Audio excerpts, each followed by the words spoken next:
Hi coaches, Pascal Villani here from Elite Goalies Canada, and today we're going to talk about box control and trajectory. Box control is a theory about creating an invisible net in front of you, and trajectory is the angle at which the puck travels from the release to the top of the net. And on the flip side of that, it's the angle of the body and angle of the head as it relates to tracking pucks right from the stick blade. So when you have a combination of these three, you create a geometry.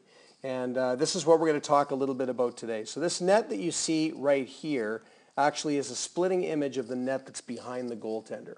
Okay, you can see that the top part of the net's a little high and it goes over to the blocker side, which is a little low. Let's take a look at it from the goaltender's perspective here. So you can see this post is in line with the post behind him. It comes across here, straight up to the post up here, and then you can see the slight angle as it comes to the other side.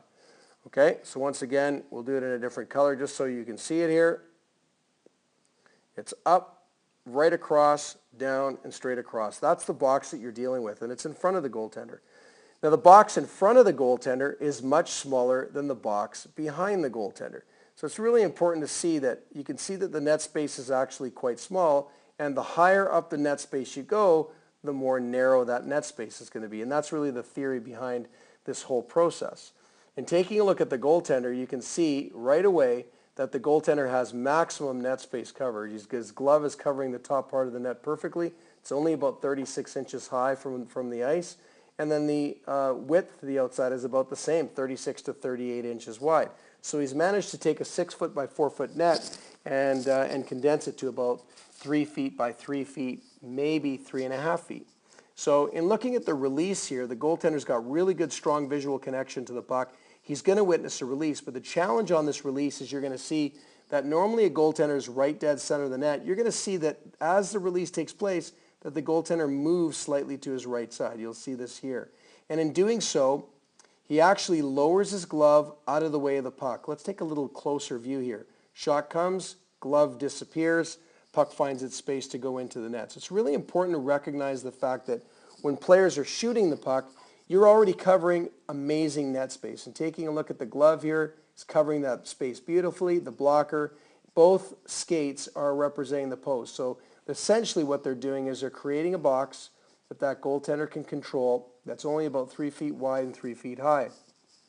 So strong visual connection, track the puck right into the glove, and make sure that you have good head and hand stability. I'm going to let this play and just do some review for you and watch as he starts to make his adjustments as we go through. Remember, box control is the invisible net that's in front of the goaltender, and it's understanding the shape that you're truly covering. Number two, the net that's in front of the goaltender is always much smaller than the net that's behind him. The other aspect to think about, the puck's capabilities. They're based on two things: the puck proximity, the distance away from the net, and the trajectory, or the flight path from release to the top crossbar.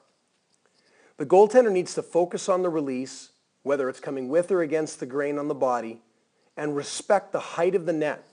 And in respecting the height of the net, knowing that from about 25 feet away from the net is only about 36 inches high. And if he has the ability to maintain his head, his shoulders, and his hands at that 36-inch height, or just above the 36-inch height, he knows that the puck's not going to be able to travel any higher than that without missing the net. Tracking. When you're talking about tracking down, you want to track down and directly to the puck. You want to make sure, just like he did on that particular play, that you're watching the puck right into the body and minimizing the space as much as you can. Don't move away from the puck. Okay, that comes from either fear or your desire to create more space, at least in your own head. So it's really important as you go through this to maintain strong connection to the puck visually. Understand that the puck only has a small space to travel through, and you got to become really, really good at understanding what that looks like. And three, make sure you're looking at the release. Let's look at four main things that you want to be focusing on and concentrating on. Number one, proper vision, visual connection, visual lead, visual attachment. You want to be using your vision. If you can't see the puck, you won't be able to have access to the puck. Number two, understanding the access that you have to the puck is knowing how big the net space you're covering and how to get there quickly and effectively and efficiently. Number three, understand what is actually being covered by your body and understand what the open spaces look like. If you can understand the space and understand what you're not quite covering, the small minimal movements you need to cover that space become very, very efficient.